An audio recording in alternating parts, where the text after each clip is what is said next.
LackingAdventure with Archiean and Kel. If we haven't offended you yet, hold on, we'll try harder.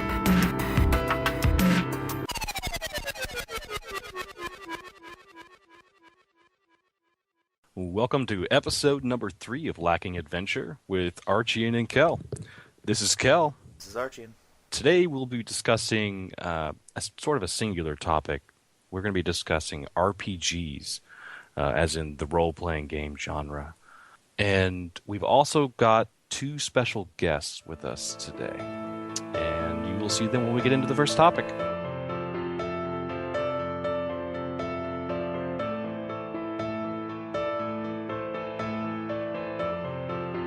Well, to start us off, we're going to be talking about the genre of RPG in general, roughly such as the history of it, the roles that each person can play, and just sort of how in-depth people can go inside their characters.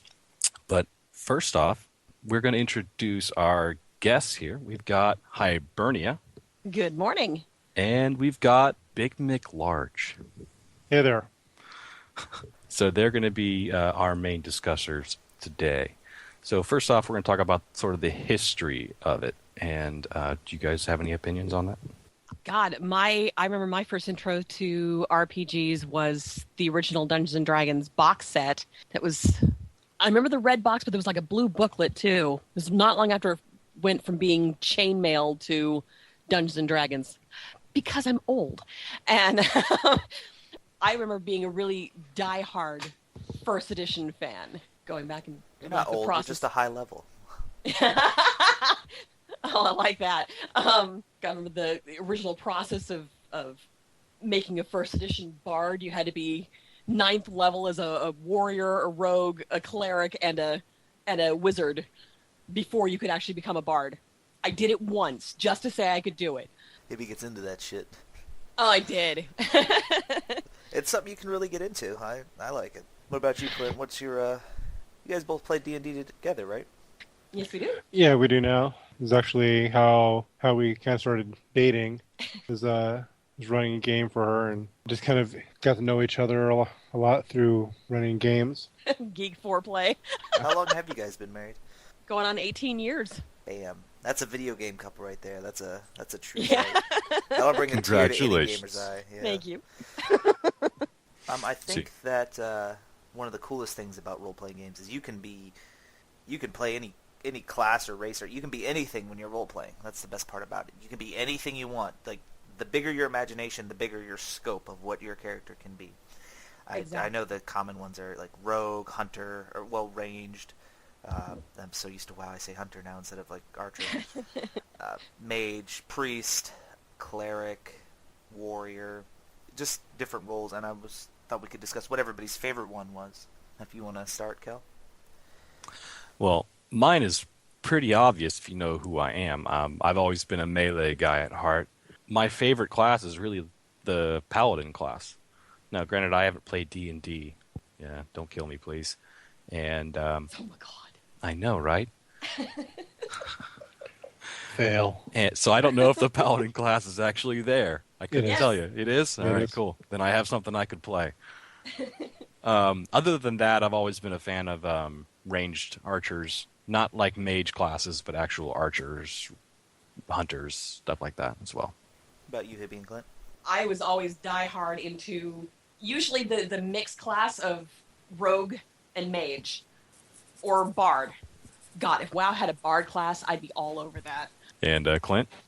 I was just used to default either like a priest class or warrior. This is because I was raised pretty religious upbringing, so I had a unique viewpoint on the role of the priest. Okay. So then an off question is, why the druid?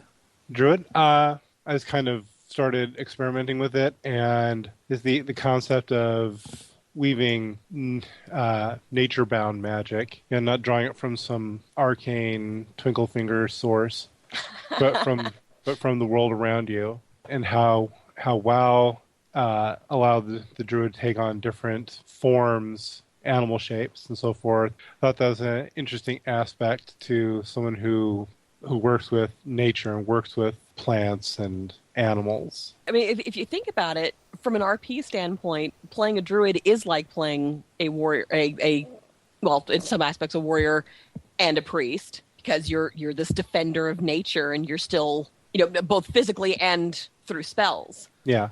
It's very, very true. And it sort of leads us into the depth where background characters, I mean, you can choose however I your don't get a favorite backgrounds character? are. All right.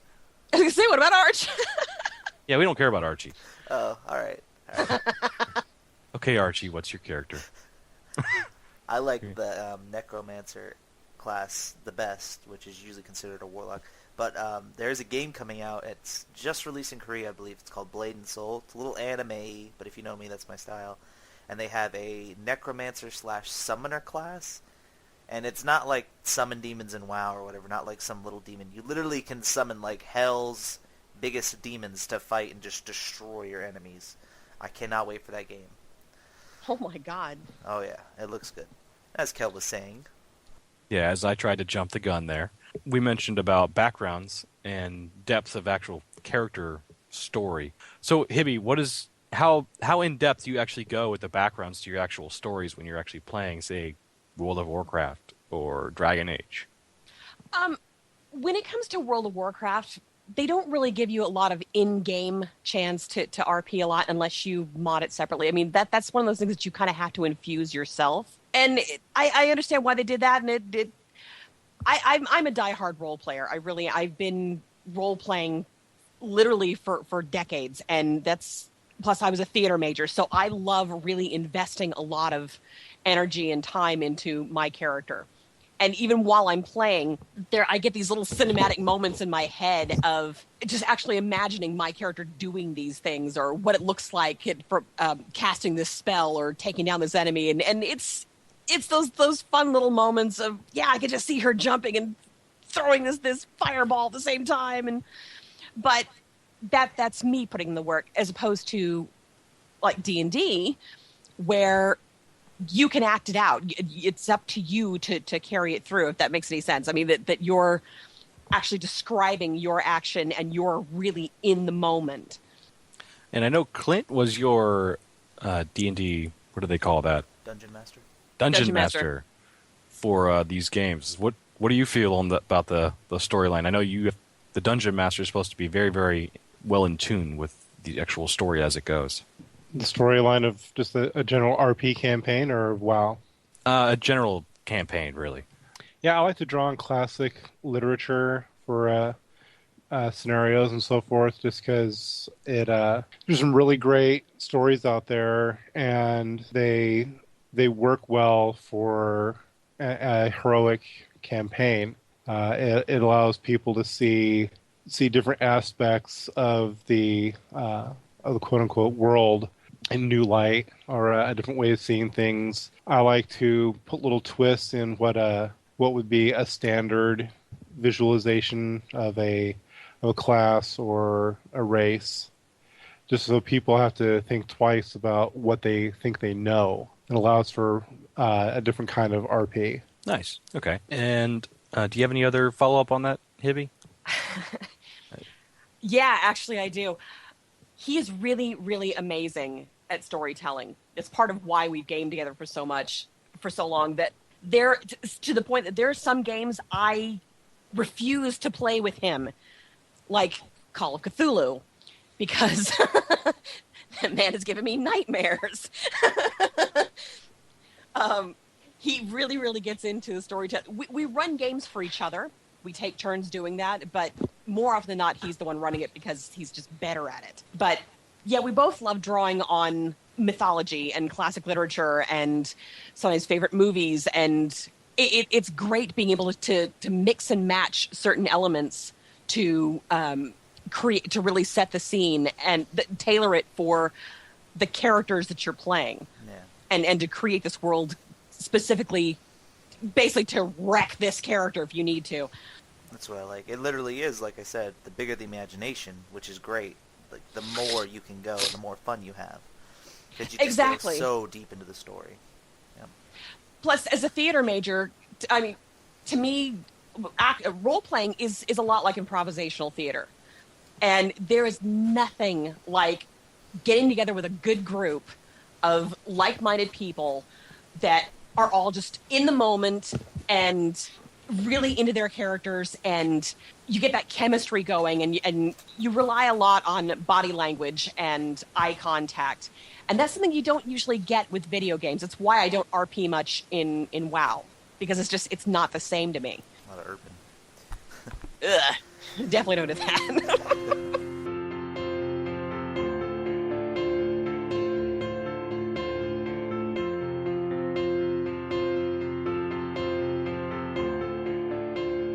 Our second topic today is going to be a personal. I know we've kind of discussed so far, but we're going to go a little bit more in detail what everybody's favorite game is and why. Like what aspects of the game they prefer, what makes them want to play that game to this day and on, even with new games coming out.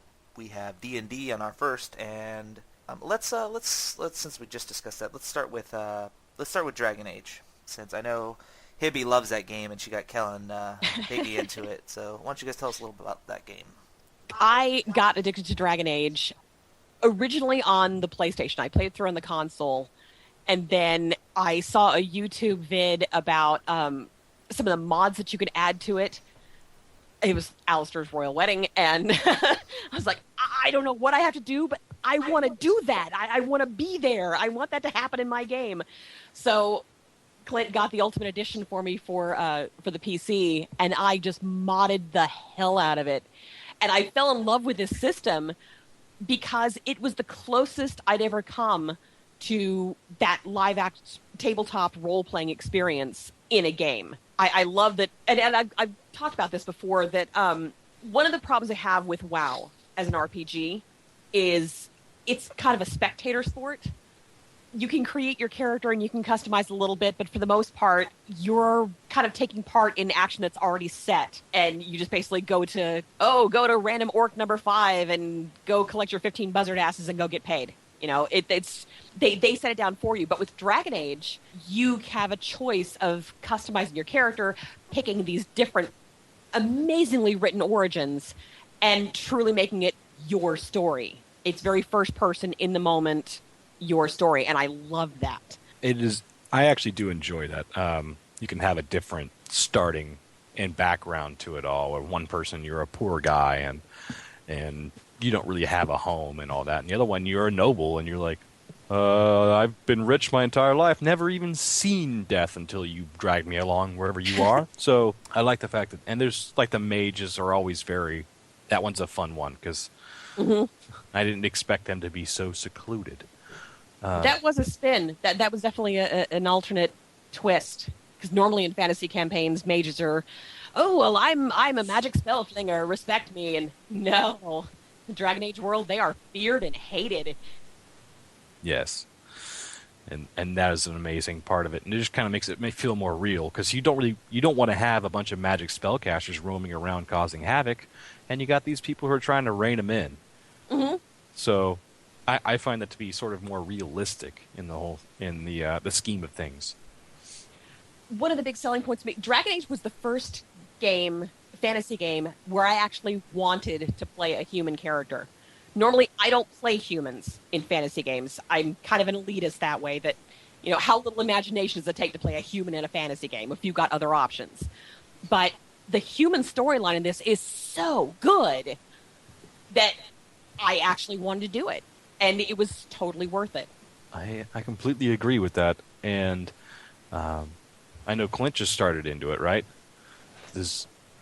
Have you gotten sucked in just as Hibby has? I have to a lesser degree, just because she knows all the ins and outs of the conversation, how to get the best reactions. So I feel like I've got to make the right decisions. Or she's like, no, you should have said this. You should have done this. Damn it! I have I go to the wikis. And I go look it up, and I go, I don't really know what I should do for this one. Oh, it's just locked this way. Okay, I'll go do that one. Because I don't want to accidentally go, this looks like a good one, but I'm a good guy. But this looks like it would be good, but they worded it weird so that it was vague. And it turned out to be like, an intimidation one. I was like, oh. Yeah, and then finding out you missed an entire quest line because you pissed off the wrong person, and then you didn't. Yeah. The dialogue didn't open up. I get so neurotic about that. I did that once where I had just gotten into Lothering, and I was talking to the revered mother, and I was like, okay, I could do this. And it was about Sten or something like that. And it turned into an intimidation, and I went, no, I didn't. No. Oh, damn it. Damn. Now And I don't have a save so to go much. back to. Gotta have those saves. Like I've got 50 million saves. Kel, I I do see that you have now. here. You have Final Fantasy Tactics. I don't believe I've never really played Final Fantasy, to be honest, that much. So When it comes the to Final tactics. Fantasy series, I'm really not that experienced. I beat 7, and I think I played Final Fantasy 8 for like an hour, and I think I own the box of 10-2 or something like that, but I never opened it. So obviously I cared a lot.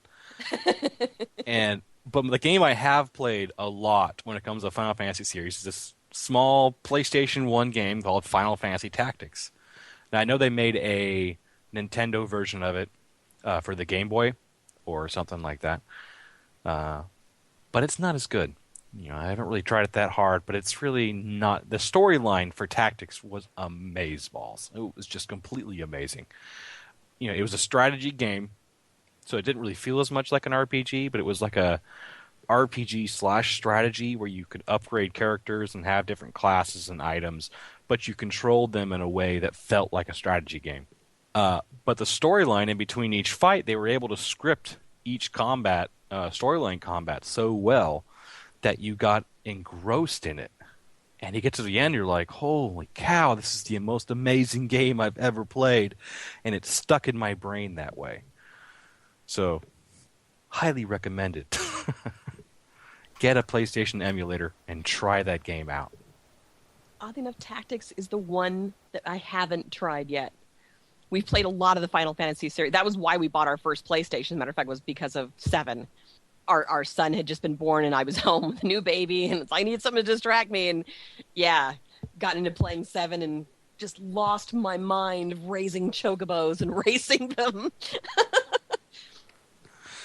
That just seems like an oddball thing you can do to waste time in a game, and I've never been a fan of those kind of things. Like, I did the chocobo racing enough to get whatever storyline impact I needed to get, and then I moved on.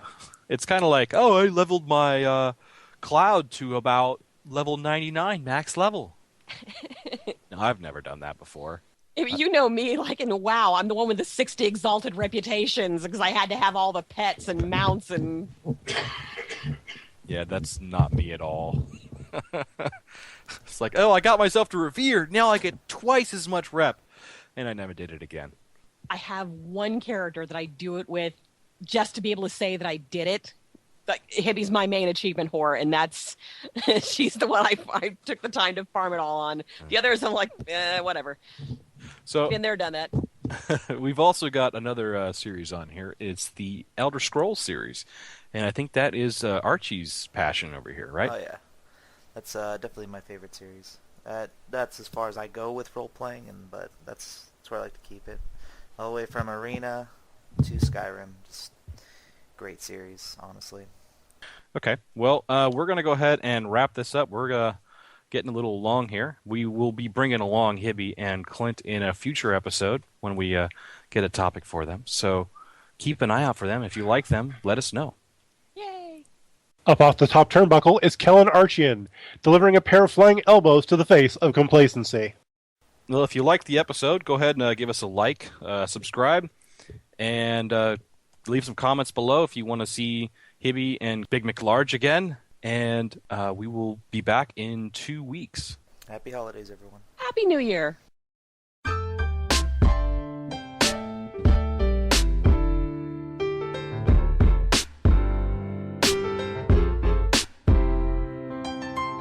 I thought I saw you yesterday, but I didn't stop, cause you was walking the opposite way. I guess I could've shouted out your name, but even if it was you, I don't know what I would say. We could sit and reminisce about the old school, maybe share a cigarette because we both fools. Chop it up and compare compare perspectives. Life, love, stress, and setbacks. Yeah, so you can tell me how hard you had it, and you can show me all the scars to back it. Yeah, we can analyze each complaint, break it down and explain these mistakes I make. I like to tangle up the strings of the puppetry, but you knew me back when I was a younger me. You've seen Sean in all types of light, and I've been meaning to ask you if I'm doing alright. Yesterday, was that you? Look just like you. Strange things my imagination might do. Take a breath, reflect on what we've been through. Or am I just going crazy cause I miss you? Yesterday, was that you? Look just like you. Strange things my imagination might do. Take a breath, reflect on what we've been through. Or am I just going crazy cause I miss you?